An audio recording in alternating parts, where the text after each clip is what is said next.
எங்கள் அண்ணனுக்கெல்லாம் அண்ணன் என்னை அண்ணன் சொல்கிறது எனக்கு ரொம்ப மகிழ்ச்சியாக இருக்குது. எல்லாருக்கும் வணக்கம். இந்த படம் எனக்கு ரொம்ப முக்கியமான எக்ஸ்பீரியன்ஸ் கொடுத்த படம். கணேசாருக்கு முதல்ல நன்றி. முதல்ல ஒரு மாதிரி ஆரம்பித்தது என்ன ரோல் அப்படின்ட்டு, அப்புறம் கதையோட ஷேப் மாறிச்சு, வேறு ஸ்க்ரீன் ப்ளே கேரக்டர் எல்லாமே மாறிடுச்சு. அப்புறம் நான் இந்த படத்தில் இருக்கேனா அப்படின்னு கேட்குற அளவுக்கு ஆயிடுச்சு. ஆனால் ஒரு முக்கியமான கதாபாத்திரம் ஒன்று எழுதி அதை நடிக்க வச்சார். அது இந்த படம் ஷூட்டிங்னாவே உதவியாளர்கள்லாம் அலறுவாங்க. ஏன்னா மனித நடமாட்டமே இல்லாத இடத்துக்கு தான் ஷூட்டிங் கூட்டு போகிறது.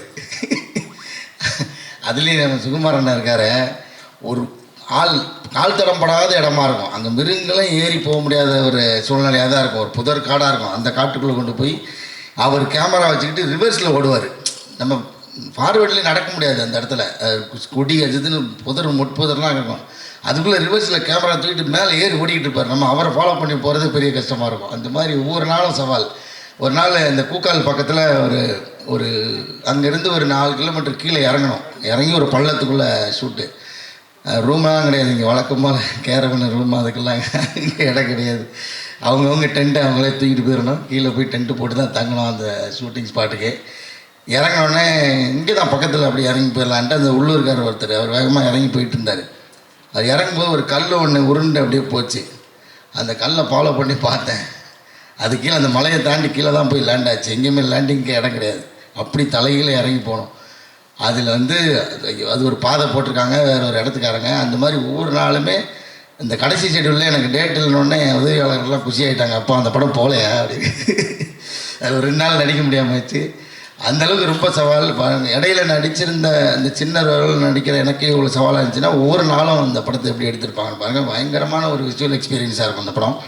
நான் கொஞ்சம் எனக்கு காமிச்சார் என்ன டைரக்டர் சார். பார்த்தேன், ஐயோ சுகுமாரன் ஏற்கனவே அவர் காட்டுக்குள்ளே பிறந்து வளர்ந்த மாதிரி தான் படம் எடுத்திருப்பார். இதில் இந்த காட்டை வேறு ஒரு பர்ஸ்பெக்டிவில் காமிச்சிருக்காரு. அது எல்லா லொக்கேஷனுமே மேகத்துக்கு மேலே தான் இருக்குது. ஒரு மேகம் இருக்குல்ல, அந்த மேகங்களுக்கு மேலே இருக்கிற உயரத்தில் தான் இருக்கிற மாதிரி லொக்கேஷன். ஒரு ஹெவனில் வச்சு ஷூட் பண்ண மாதிரி பண்ணியிருக்காரு. அதை தாண்டி இந்த கதை ரொம்ப முக்கியமான கதை. ஒரு அடிப்படை கல்வியை பற்றி பேசுகிற ஒரு படமாக இருக்கும். அது ரொம்ப முக்கியமான படமாக இருக்கும். ரொம்ப பேசப்படும் அந்த படம் நம்பி எனக்கு. அப்புறம் அருள்நிதி சார் ஒரு படத்துக்குள்ளே சாதாரணமாக வரமாட்டார்ல, அவரோட கதை தேர்வு நமக்கு தெரியும். அந்த மாதிரி அவ்வளோ முக்கியமான இது ஒரு படமாக இருக்கும். ஆரவ் சார், ரம்யா, எல்லாருக்குமே பாப்பா நடித்தேன், எல்லாருக்குமே கூட நடித்த எல்லாருக்குமே ரொம்ப நன்றி. ரொம்ப நல்ல எக்ஸ்பீரியன்ஸ் கொடுத்தது இந்த படம். இந்த படம் பெரிய அளவில் வெற்றி வரும் நம்பிக்கை இருக்குது. நன்றி, வணக்கம். தேங்க்ஸ். இந்த படத்துக்கு ஆப்பர்ச்சுனிட்டி கொடுத்த டைரக்டருக்கும் ப்ரொடியூசருக்கும் அருளின் சார் படத்தை பண்ணி கொடுத்ததுக்கு ரொம்ப நன்றி சார். ஆரவ், ரம்யா, காளிவேங்கர் எல்லாத்துக்கும் நன்றி. தேங்க்யூ. நன்றி. அனைவருக்கும் வணக்கம்.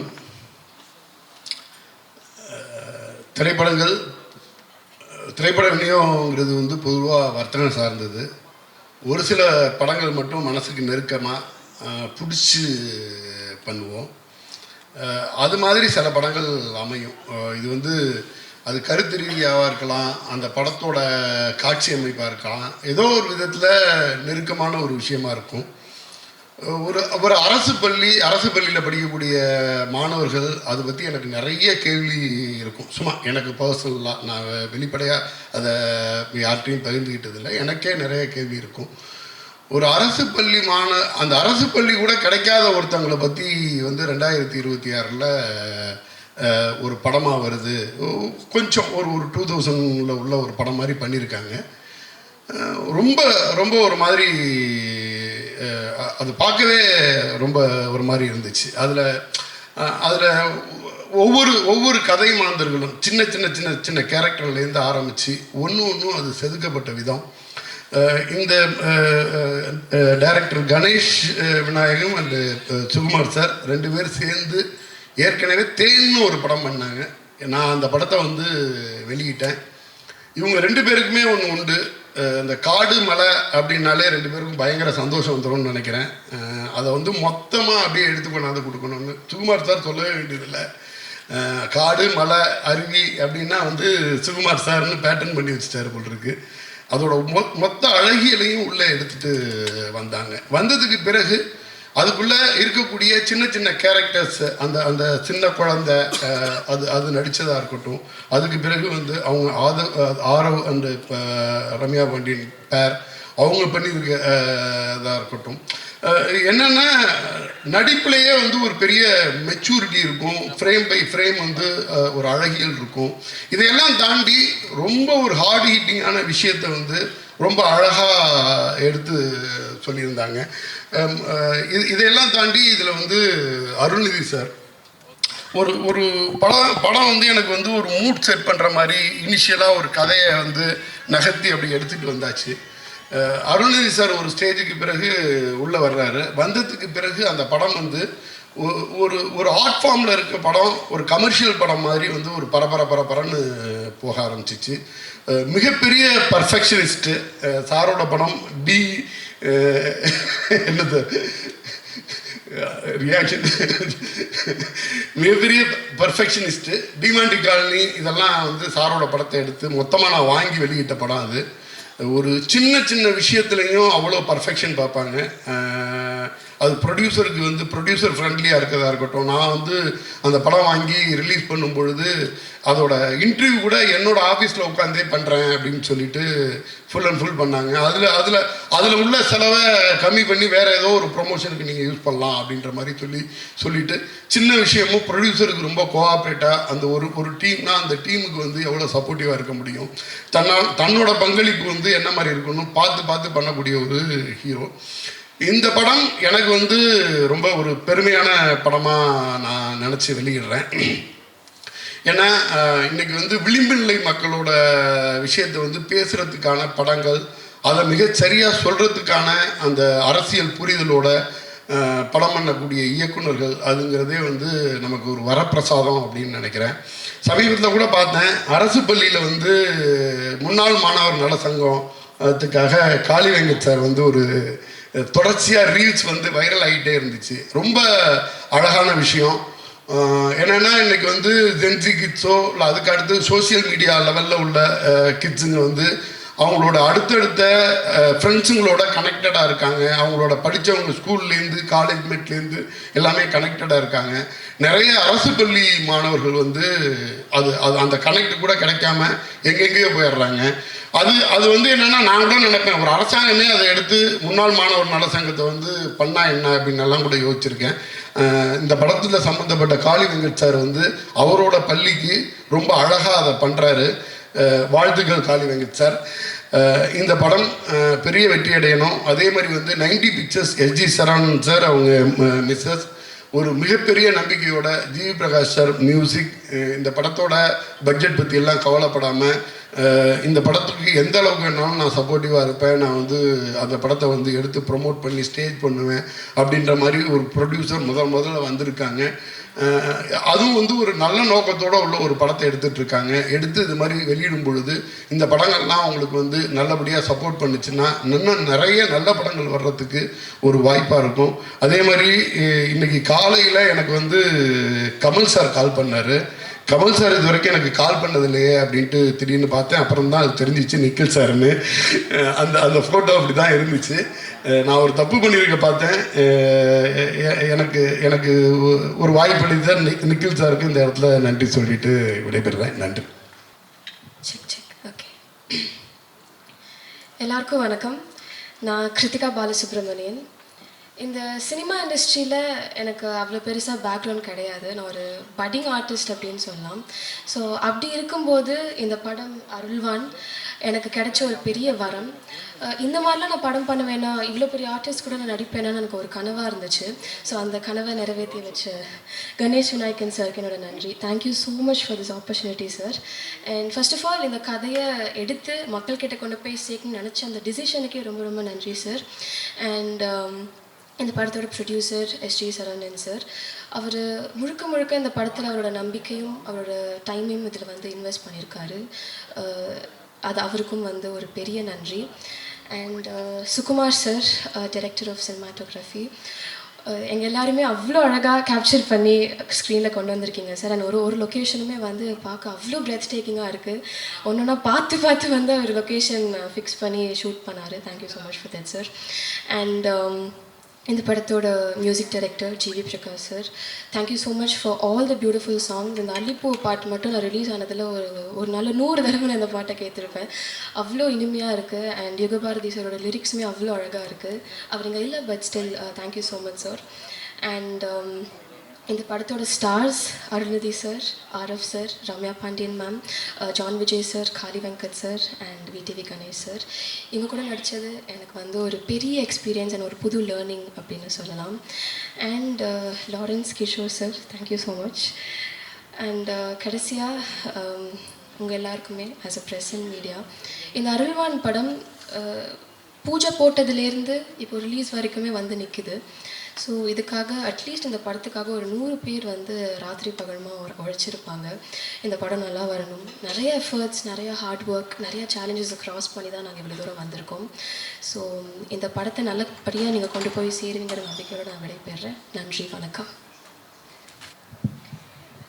ஹாய், எல்லாருக்கும் வணக்கம். அருள்வான் படம் அண்ட் ஃபஸ்ட்டு இந்த படத்து கதை கேட்கும் போது அந்த டைமில் கிராமத்து படம் கொஞ்ச நாள் வேணாமே அப்படின்னு யோசிச்சுட்டே போய் தான் கதை கேட்டேன் சாருக்காக. ஆனால் கணேஷ் சார் சொன்னதுக்கப்புறம் பண்ணணும்னு ஆசை வந்துருச்சு. அண்ட் மெயினாக அதோட அந்த என்ன சொல்கிறது படத்தோட கருன்னு சொல்கிற மாதிரி படிக்கிறதுல ஸ்கூலில் இந்த ஃபெசிலிட்டியில் அந்த ஃபெசிலிட்டி இல்லைன்னு நினைக்கலாம். பட் படிக்கிறதுக்கான ஃபெசிலிட்டியே இல்லை அப்படின்னு நம்ம ஊர்லேயே ஒரு இடம் இருக்குது, மக்கள் இருக்காங்க, இந்த மாதிரியும் வாழ்கிறாங்க அப்படின்னு நினைக்கும் போது இதில் கண்டிப்பாக நம்ம இருக்கணும் அந்த படத்தில் அப்படின்னு ஒரு ரெஸ்பான்சிபிளாகவும் ஃபீல் ஆச்சு. அண்ட் ப்ரொடியூசர் சார் இப்படி ஒரு படத்து மேலே நம்பிக்கை வச்சு அண்ட் பண்ணதுக்கு தேங்க்யூ. லொக்கேஷன்னா மேப்லேயே இல்லாத லொக்கேஷன், நெட்வொர்க்கே கிடைக்காத ஒரு லொக்கேஷன், தங்குறதுக்கு தூங்குறதுக்கு இல்லாத ஒரு லொக்கேஷன் தான் இந்த படத்தில் தான் நாங்கள் பண்ணோம். ஆனால் அப்படி ஒரு லொக்கேஷனில் அவ்வளோ ஒரு லைஃப் இருக்குது. அங்கே இன்னுமே மக்கள் அழகாக வாழ்கிறாங்க. அங்கே போகிறதுக்கு இருக்கிறதுக்கு கஷ்டமாக இருக்கே தவிர அங்கே இருந்தே ஷூட்டிங் பண்ணும்போது அது பழகி அவங்களோட வாழும்போது அது ஒரு சுவாரஸ்யமாக இருக்குது. அண்ட் சுகுமார் சாரோட நாங்கள் ஏற்கனவே படம் பண்ணியிருக்கேன் ராரா. கிராமத்தை வந்து காட்டுவாங்க, அழகாக காட்டுவாங்க. பட் கிராமத்தை பிரம்மாண்டமாக காட்டுறது வந்து சுகுமார் சார். இந்த ட்ரெய்லர்லேயே பார்த்துருப்பீங்க, ஒவ்வொரு விஷுவலும் அப்படியே கண்ணை பறிக்கிற மாதிரி இருந்தது. ஸோ என்னையும் வந்து கிராமத்தை அழகாக காமிச்சதுக்கு thank you Sukumar sir. And Arulnithi sir, அவர் வந்து நம்பிக்கை நாயகன் நினைக்கிறேன். ஏன்னா படத்தில் வந்து அருள்நிதி சார் இருக்காரான்னு சொன்னோடனே எல்லாரும் சொல்கிறது, ஓ சார் இருக்காரா, அப்போ படம் நல்லாயிருக்கும், அப்போ படம் வித்தியாசமாக இருக்கும், அப்போ படத்தில் ஏதோ இருக்குது. ஸோ இந்த தாட் தான் ஃபர்ஸ்ட் வருது என்னோடய ஃப்ரெண்ட்ஸ் அண்ட் ஃபேமிலி. ஸோ அப்படி ஒரு நேம் இருக்குது அவருக்கு, அவர் சூஸ் பண்ணியிருக்காருன்னா அந்த படத்தில் ஏதோ ஒன்று இருக்குன்ற நம்பிக்கை. ஸோ கண்டிப்பாக இந்த படத்தில் இருக்குது, அதனால தான் அவரும் நம்பியிருக்காரு. And Sakthi sir, thank you so much. நீங்கள் இந்த படத்தை ரிலீஸ் பண்ணும்போது அதுக்கு அடுத்த கட்டத்துக்கு போன ஒரு நம்பிக்கை ஆல்ரெடி எங்களுக்கு வந்துருச்சு. தேங்க்யூ. அண்ட் ஆரவ் என்னோட கோ actor, so such a dedicated actor. ஏன்னா அங்கே வந்து நாங்கள் பண்ணும்போது காளி சார் சொன்ன மாதிரி தான் அந்த லொக்கேஷன் போகிறது இப்படி போகலாம் இப்படிலாம் நாங்கள் போயிருக்கோம். அண்ட் அவர் அப்படி போய் மலை மேலே ஏறி அது மேலே மரத்து மேலெலாம் ஏறி அண்ட் ஒரு ஃபால்ஸ், ஒரு ஹியூஜ் ஃபால்ஸ் கீழே நாங்கள் ஷூட் பண்ணும்போது செம்ம குளிர் அப்போது. பட் அவர் வந்து உடம்பு ஃபுல்லாக சந்தனத்தை பூசிட்டு ஒரு போஸ்ட்லாம் பேலன்ஸ்டாக இருக்கணும். ஸோ அதெல்லாம் வந்து ரொம்ப கஷ்டம், அங்கே நாங்கள் கூட இருந்து பார்த்ததுனால தெரிஞ்சுது. பட் ஒவ்வொரு நாளும் அவ்வளோ டெடிக்கேட்டடாக இருந்தார். And such a wonderful co actor also. Kiruthiga லொக்கேஷனில் நிறைய கீழெல்லாம் விழுந்து மண்டையில் பாறையிலலாம் கூட அவளுக்கு விழுந்து நடிச்சான்ற மாதிரி அவ்வளோ ஒரு டெடிக்கேஷன் அது பாப்பா. ஸோ இப்போ பாப்பா இல்லை, இப்போ க்ரோன் அப், பட் ஸ்டில் அவ்வளோ ஒரு அவங்க தான் படத்தோட என்ன சொல்கிறது ஹீரோ மாதிரி. ஸோ எனக்கு இந்த படத்தில் ஒர்க் பண்ணது ரொம்ப ரொம்ப சந்தோஷம். வாய்ப்பு கொடுத்ததுக்கு நன்றி. GV Prakash sir, such a soulful music. Allipoove song repeat மோடில் தான் கேட்குறேன். I think he knows the way to people's heart. அவர் பாடினா அது டைரெக்டாக வந்து ஹார்ட்டில் ஹிட் ஆகிடும். So thank you GV sir. And படத்தோட ஏடிஸ் எல்லாத்துக்குமே தேங்க்யூ. சாம், அசிஸ்டண்ட், அசோசியேட் எல்லா டிபார்ட்மெண்ட்லேயும் சாம் இருப்பார். ஏன்னா அந்த லொக்கேஷனில் ஒர்க் பண்ணுறது அவ்வளோ ஈஸி இல்லை. நாங்கள் ஆர்டிஸ்ட்டாக எவ்வளோ கஷ்டமோ அதை விட கஷ்டம் டெக்னீஷியன்ஸுக்கு, அவங்க ஓடிக்கிட்டே இருக்கணும். ஸோ பாதி பேர் கொஞ்சம் பேர் லொக்கேஷனில் இருக்க முடியாமலே போயிட்டாங்க. அப்படி இருக்கும்போது கடைசி வரைக்கும் சாம்லாம் இருக்கார். So thank you Sam. அண்ட் எல்லாருக்குமே ரொம்ப ரொம்ப ரொம்ப நன்றி. யாரையாவது விட்டுட்டேனான்னு தெரியல. Thank you so much. Thanks for the opportunity. Thank you. நீங்களாக கேள்விகளுக்கு அருள்நிதி அவர்களும் ஆரவ் அவர்களும் பதிலளிப்பார்கள் மற்றும் படக்குழுவினர் ஸோ நீங்கள் கேள்விகள் கேட்கலாம். படம் சார்ந்த விஷயங்கள், தனி மனித தாக்குதல்கள் இல்லாத விஷயங்கள், அரசியல், மதம் இதெல்லாம் இல்லாமல். நன்றி. கேட்குதா? கேட்குதுங்க. எனக்கு கேட்கல. சரி, நிறைய படங்களில் நீங்கள் ஹீரோவாக நடிச்சிட்டிங்க. இப்போ வந்து நண்பர் கேட்டதுக்காக வந்து சிறப்பு தோற்றத்தில் கலெக்டராக நடிச்சிருக்கீங்க. கலெக்டரோட அதிகார எல்லைக்கு உட்பட்டு அந்த பொண்ணை நீங்கள் வந்து படிக்க வைக்கிறீங்களா, இல்லை வந்துட்டு அதை மீறி அரசு விதிகளை மீறி தனிப்பட்ட முறையில் அனுதாபத்தினால அந்த பொண்ணை படிக்க வைக்கிறீங்களா? அது மாதிரி எதாவது உங்கள் கேரக்டரை பற்றி விரிவாக சொல்லுங்கள். இல்லை, அதை சொன்னால் கதை சொன்ன மாதிரி ஆகிடும்ல. நான் அந்த பொண்ணை என்ன முயற்சி எடுத்து படிக்க வைக்கிறேன்றது அதை நீங்கள் படமாக பார்க்கும்போது தெரியும். ஃபர்ஸ்ட் ஆஃப் ஆல் இதில் வந்து அவர் என்னை 5 நாள் தான் கூப்பிட்டாரு நடிக்க. அப்புறம் 5 10 ஆச்சு, 10 15 ஆச்சு. ஆனால் எல்லா நாளும் ஒரே சம்பளம் தான் கொடுத்தாரு. நான் சீரியஸாக சம்பளத்துக்காகவோ அதுக்காகவோ பண்ணலை. அவர் கதை சொல்லும் போதே நான் அவர்கிட்ட சொன்னது வந்து, நான் எவ்வளோ படங்கள் நான் இதுக்கப்புறம் பண்ணாலும், ஃபுல் ஃப்ளெக்ஸ்டாக நம்மளை வச்சே படம் பண்ணாலும், இந்த மாதிரி ஒரு கதை எனக்கு என்றைக்குமே அமையாதுன்னு தான் நான் அவர்கிட்ட சொன்னேன். வெரி ஃபஸ்ட் டைம் சொல்லும் போது நான் ரொம்ப யோசித்தேன். இவர் பெருந்தன்மையாக என்னமோ சொல்லிட்டாரு, எடுத்தோன்னே கேட்டோன்னே ஒத்துக்கிட்டேன் அப்படின்னு. நான் கண்டிப்பாக ஃபஸ்ட்டு பயந்தேன், ரொம்ப பயந்தேன். இது எப்படி இது இதாகுமா? ஏன்னா என்னால் அவர் ஆரவுக்கும் ப்ராப்ளம் வந்துடக்கூடாது, அவருனால எனக்கும் வந்துடக்கூடாது, அந்த சுயநலமும் இருக்கும்ல. அதனால ரொம்ப யோசிச்சுட்டு 2வது தடவை கேட்கும் போது அப்புறம் தான் டிசைட் பண்ணேன், சரி இது கண்டிப்பாக இந்த மாதிரி நமக்கு அமையாது. அப்புறம் என் ஃப்ரெண்டு கண்ணன் ஒருத்தர் இருக்கார், அவரும் என்கிட்ட சொன்னார், இது மாதிரி இது கண்டிப்பாக பண்ணுங்க, நமக்கு நல்ல பேர் தான் கிடைக்கும். படம் பார்க்கும்போது எனக்கு ரொம்ப சந்தோஷமாக இருந்துச்சு. கரெக்டான ஒரு படத்தில் இருந்தோம். எனக்கு ஆக்சுவலாக சுகுமார் சார் தான் அடிக்கடி சொல்லுவார், சார் நல்ல பேர் வரும் சார், நல்ல பேர் வரும் சார்ன்னு. யார் சார், உங்களுக்கா சார்ன்னு கேட்டேன்.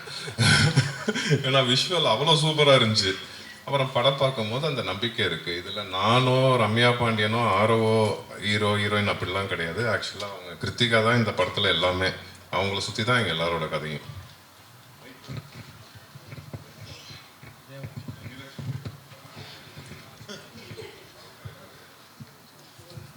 அருள் சார், நீங்கள் இந்த படத்தில் நல்ல பேர் வரும்னு சொன்னீங்க. வம்சத்துலேருந்து எவ்வளோ படம் நடித்தா கூட இந்த பட தலைப்பில் தான் உங்கள் பேர் இருக்குது, அருள் அப்படின்னு, அருள்வான்னு. இது நீங்கள் வந்த பிறகு பேரை மாற்றினாங்களா, இல்லை முதலே வச்ச பிறகு உங்களை பேருக்கு தக்கபடி கூப்பிட்டாங்க? நான் ஒரு நாள் ஃபுல்லாக இந்த டைட்டில் வேண்டான்னு அவர்கிட்ட.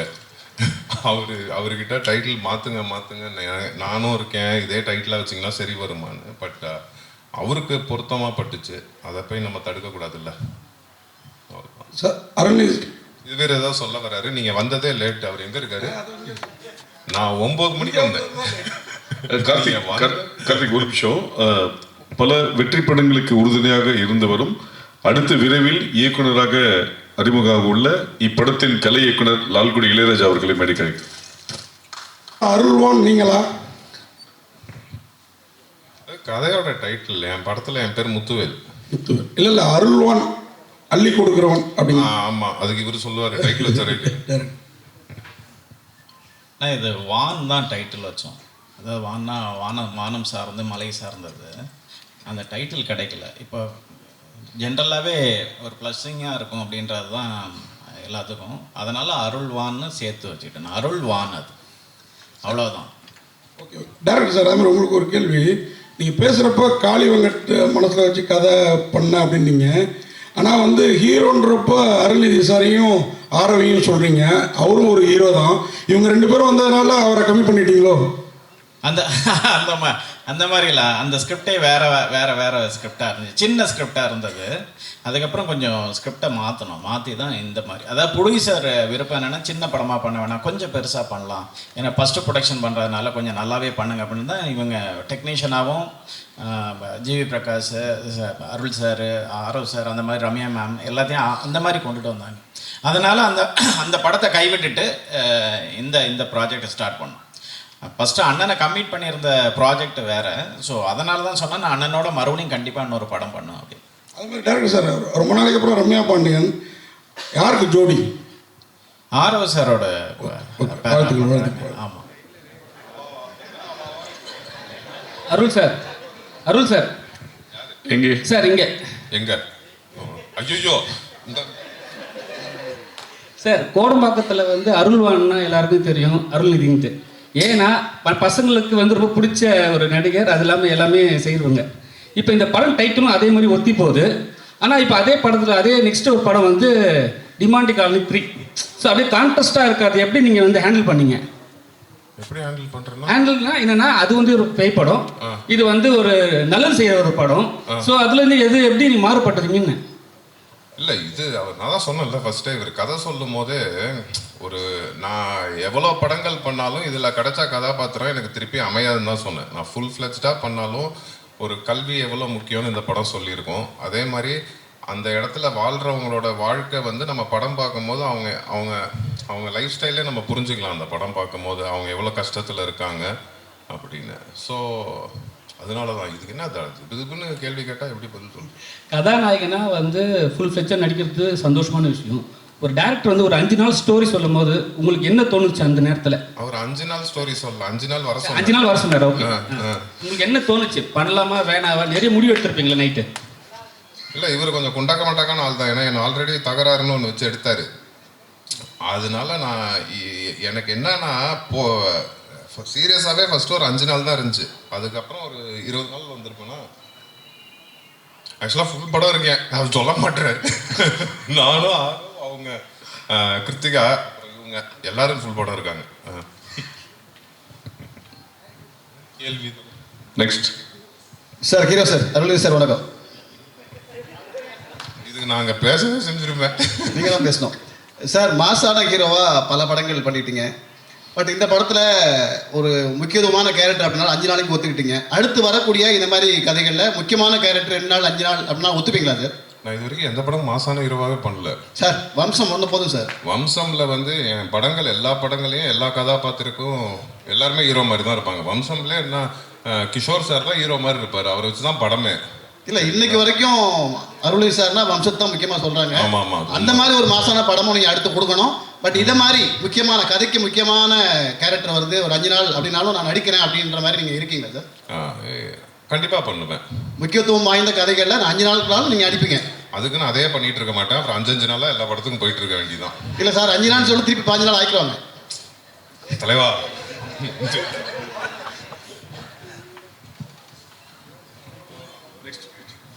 ஆரோக்கு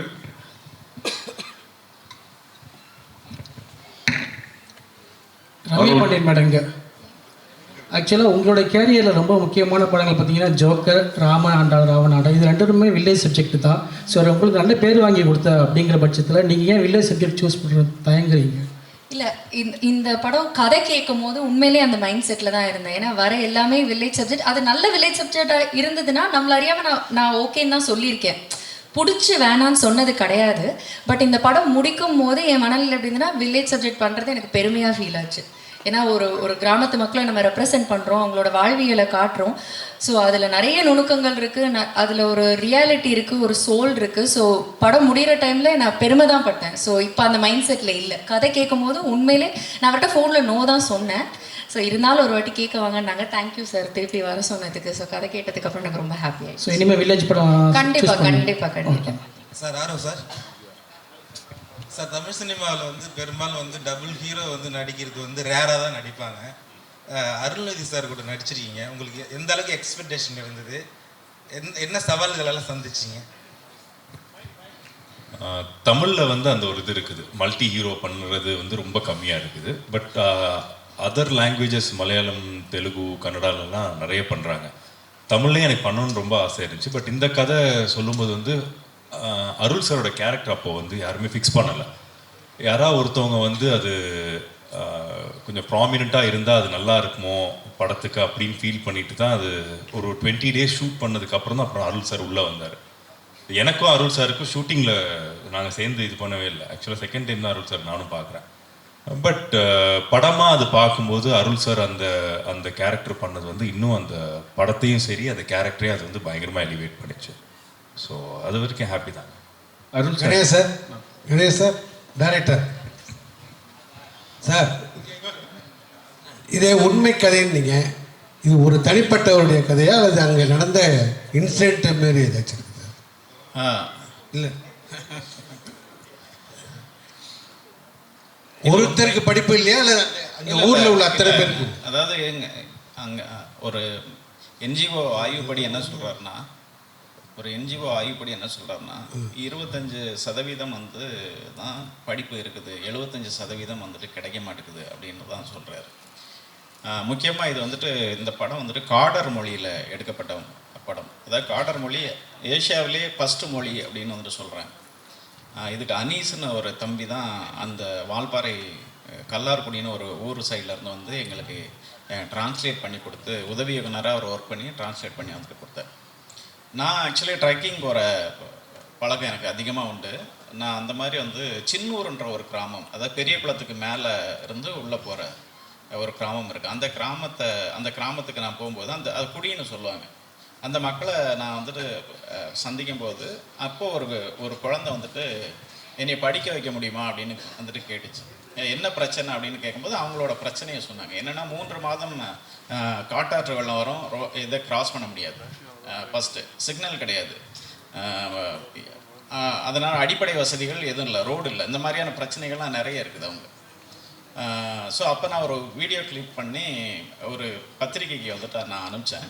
அதை உடனே இம்மிடியேட்டாக வந்துட்டு ப்ரெஸ் ஆச்சு, இது பப்ளிஷ் ஆச்சு. பப்ளிஷ் ஆனதுக்கப்புறம் அங்கே இருக்கிற கலெக்டர் என் லைனுக்கு வந்தார். இந்த வில்லேஜ் எங்கே இருக்குது அப்படின்னு வந்து கேட்டேன். ஸோ அவருக்கே அது சரியாக தெரியலை. அதுக்கப்புறம் நான் ஒரு அட்ரஸ் வந்துட்டு சொன்னேன். அப்புறம் இது தேனி மாவட்டத்திலேருந்து பேசின கலெக்டரு, இது பெரியகுளம் வந்துட்டு திண்டுக்கல் மாவட்டத்தை கனெக்ட் பண்ண போகுது. அதுக்கப்புறம் அங்கேருந்து எல்லாருமே அந்த குழந்தைய போய் பார்த்து அதுக்கான எஜுகேஷனை கொடுத்து இன்றைக்கி அந்த பொண்ணு வந்துட்டு அதை எஜுகேஷனை முடிச்சிருச்சு. இதனோட இன்ஸ்பயர் தான் அந்த கதை. ஓகே சார், இந்த கேரக்டருக்கு முத்துவேல்னு வச்சுருக்கீங்க, முத்துவேல் கருணாநிதினு வச்சுருக்கலாமே. இது சார்கிட்ட கேட்கலாம். சார் சுகுமார் சார் பார்ட் 2ல வைப்பார். சார் சுகுமார் சார், தொடர்ந்து மலைவாழ் மக்களுடைய கதை, காடு மலைகள் இதே தான் காட்டிகிட்டு இருக்கீங்க. எப்போ தான் வந்து நீங்கள் ஒரு லவபிள் படமாக பண்ண போகிறீங்க? அது ஜியோ வருது இமீடியட்டாக, அது பாருங்கள். மான்கார் அது மாதிரி கலர்ஃபுல்லாக ஃபுல் சிட்டி படமாக இருக்கும், விரைவில் அது வரும். அருள் சார், எவ்வளோ அரசு போஸ்ட் இருந்தாலும் அந்த கலெக்டர் போஸ்ட் தான் ரொம்ப பெரிய போஸ்ட்டுமாங்க. சின்ன வயசுல நம்ம எல்லாரும் கலெக்டர் ஆகணும், இன்ஜினியர் இருப்பாங்க. நிஜ வாழ்க்கையில் இப்போ உங்களுக்கு சின்ன வயசில் உங்களுக்கு பிடிச்ச கலெக்டர்னால் யார் சொல்லுவீங்க? யாராவது இருக்கு? இப்படி நிறைய பேர் இன்ஸ்பிரேஷன் இருக்காங்க, எவ்வளோ கலெக்டர் இருக்காங்க. எல்லாருக்கிட்ட இருக்கிற ஒரு நல்ல விஷயத்தையும் ரசிக்க வேண்டியதான். ஆக்சுவலாக எங்கள் அக்காவுக்கு கலெக்டர் ஆகணுன்னு ரொம்ப ஆசையாக இருந்துச்சு. நான் எங்கள் அக்கா கிட்ட அதை சொன்னேன், அது நான் இந்த படத்தில் நிறைவேற்றிட்டேன் பாரு, உனக்கு ரொம்ப பிடிக்கும் அப்படி. எங்கள் அக்கா ரொம்ப ட்ரை பண்ணாங்க ஆக்சுவலாக. சார் ஆரோ சார், உங்களுக்கு ஒரு படத்தில் வந்து அருள்நிதி காளி வெங்கட் 2 பேர் இருக்காங்க. அருள்நிதி சார் இங்கே பேசுகிறப்ப அப்படியே ஜாலியாக அப்படி பேசுவார். ஆனால் நடிப்புன்னு வந்துட்டா வேறு லெவலில் இருப்பார். அவர் உள்ளே வந்துருக்கிறாரு. அதேமாதிரி காளி வெங்கட்டும் பார்த்தீங்கன்னா ரொம்ப சாதாரணமாக, நம்மளோட சாதாரணமாக இருப்பார். ஆக்டிங்கில் வேறு லெவலில் இருப்பார். உங்களுக்கு அந்த பயம் இருந்ததா? ஏன்னா நீங்கள் வந்து நல்ல நடிகர் தான், ஆனால் ஒரு 2வது 3வது படத்தில் இவங்களோட ஜாயின் ஆகிறப்போ நம்மளை தூக்கி சாப்பிட்ருவாங்களோங்கிற ஒரு திங்கிங் உள்ளுக்குள்ளார இருக்கும் இல்லையா? இது இல்லாமல் ரம்யா பாண்டியன் வேறு, அவங்க கிளாமரும் சரி ஆக்டிங்கும் பிரமாதமாக பண்ணுவாங்க. எப்படி ஃபீல் பண்ணீங்க? இல்லை, ரம்யா பாண்டியன் பார்த்து பயப்படல. அதில் அருள் சார் கூட எனக்கு இல்லை, போர்ஷன்ஸ் இல்லை, அந்த மாதிரி தான் படத்தில் கதை அப்படி. அதனால அருள் சார் கூட நடிக்கிற இது இல்லை. பட் காளி சார் கூட 2-3 இது இருந்துச்சு. அஃப்கோர்ஸ் ஒரு பயங்கரமான ஒரு ஆக்டர் அவங்க. அந்த அந்த சீனோட போகும்போது ஐ திங்க் நாங்கள் டைம் லிமிட்டேஷன்ஸ் அதெல்லாம் இருந்தாலும் டக்குன்னு கரெக்டாக பண்ணிட்டோம் அதை. பட் அது படமாக பார்க்கும்போது சார் பண்ண அந்த போர்ஷன்ஸ் வந்து அவ்வளோ ஸ்ட்ராங்காக ஃபீல் ஆச்சு, பயங்கர எமோஷன்ஸ் ஃபீல் ஆச்சுது.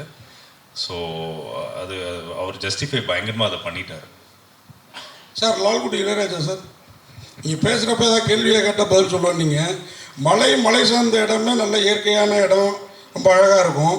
நீங்கள் அங்கே என்ன செட்டு பண்ணால் நீங்கள் விருதுலாம் பல விருது வாங்கினவர், இந்த படத்துலையும் உங்களுக்கு விருது இருக்கும், உங்களுக்கும் சுகுமாருக்கும் கண்டிப்பாக இருக்கும். ஃபஸ்ட்டு உங்களுக்குலாம் ஆர்டர் ரஷன்னா செட்டு போடுறதுன்னு யார் சொன்னது? இல்லை அதான் அது தெரியாமல் தான் கேட்குறேன். செட்டு போட்டால் தான் அது ஆர்டர் ரஷன் நினச்சிட்டு இருக்கீங்களா?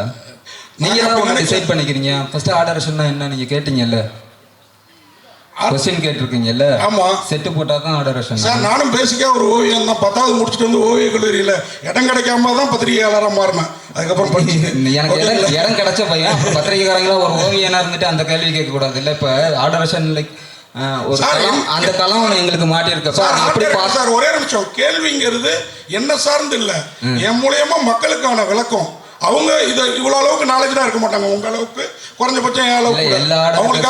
எல்லா ஆர்டர்ஸுமே அப்படியே கட்டிட்டு இருக்கீங்க. மேஸ்திரி கூட ஏதோ ரீப்பர்ஸில் செட்டு போட்டுக்கிட்டே இருப்பாங்க அப்படின்னு படம் ஃபுல்லாக ஒர்க் பண்ணுற எல்லா ஃப்ரேம்ஸ்லையும் ஆர்டரேஷனோட பங்கீடு இருக்குது. நாங்கள் இருக்கோம் இல்லை அப்படிங்கிறது இல்லை, நாங்கள் லொக்கேஷன் பார்க்குறோம், அந்த லொக்கேஷனில் தான் அந்த கதை நடக்குது அப்படிங்கிறத டிசைட் பண்ணுறோம். கதையோட களத்தை நாங்கள் தான் ஆராய்ஞ்சு அந்த இடத்துக்கு கூட்டிகிட்டு போகிறோம் எல்லா ஆர்டிஸ்ட்டையும். ஸோ செட்டு போட்டால் தான் ஏதாவது ஒன்று ப்ளைவுட்டை வச்சு மேக் பண்ணால் தான் அப்படின்னு நினச்சிட்டு இருக்கக்கூடாது. கதைக்குள்ளே ஃபுல்லாக இருக்கும். ஈச் அண்ட் எவ்ரி ஃப்ரேமில் ப்ரொடக்ஷன் டிசைனிங் இருக்குது. அது என்ன கலர் ஸ்கீமில் போகலான்னு டிஸ்கஸ் பண்ணுறோம். கேமராமேன் கூட என்ன லைட்டப்பில் எடுக்கலான்னு டிஸ்கஸ் பண்ணுறோம். ஸோ கதை ஃபுல்லாக ஆராய்ஞ்சிக்கிட்டு இருக்கோம். நீங்கள் ஏதோ செட்டு போடுறது அதனால கதை இது போய் ஏதோ மலையிட்ட நின்னா நாங்கள் என்ன பண்ண போகிறோம் அப்படின்னு கொஸ்டின் கேட்டுட்டு இருக்கக்கூடாது அப்படிங்கிறது என்னோட தாழ்மையான வேண்டுகோள். இனிமேலாவது இந்த கொஸ்டின்ஸ் இது மாதிரி கொஸ்டின்ஸ் ஆர்டர் கேட்குறது விளக்கம் கிடைச்ச பிறகு தான் எனக்கே அது தெரியுது. அப்போ மக்களும் இதுக்கப்புறம் தெரிஞ்சுப்பாங்கிறதுக்கு தான் இந்த கேள்வி. நன்றி. இதை போஸ்ட் பண்ணீங்க, நான் கரெக்டாக போஸ்ட் பண்ணி நான் கரெக்டாக கொண்டு போய் சேர்த்தீங்கன்னா ஆர்டர்ஸ் அங்கே மலையில் என்ன செட்டு போடுறீங்க, அங்கே திருவிழா எடுக்கிறப்போ உங்களுக்கு என்ன வேலைன்னு கேட்காம இருப்பாங்க ஆடியன்ஸு. நீங்கள் தாங்க அதை கரெக்டாக கொண்டு போய் அப்போ ரீச் பண்ணணும். ஸோ தெரிஞ்சுக்குவாங்கல்ல மக்கள். ஃபிலிம் மேக்கிங்னா ஒவ்வொருத்தவங்களுக்கும் ஒவ்வொரு பார்ட் இருக்குது. அதில் எவ்வளோ இம்பார்ட்டன்ட் என்னென்ன பார்ட்டில் இருக்குது அப்படிங்கிறத மக்கள் எந்த அளவுக்கு ரீச் பண்ணுறாங்களோ அப்போ தான் கலை வடிவம் கொண்டு போய் அவங்களுக்கு போய் ரீச் ஆகும். நன்றி. நன்றி. டைரக்டர் சார் உங்களுக்கு ஒரு கொஸ்டின். இந்த படத்தோட டிசைனில் காடும் சேர்ந்த இடமும் நார்மலாக இருக்குது, சிட்டி தலைகீழ இருக்குது. இது என்ன கனெக்ட் பண்ணுறீங்க? இல்லை, அதாவது இருக்கு அதாவது இப்போ ஒரு கலெக்டர்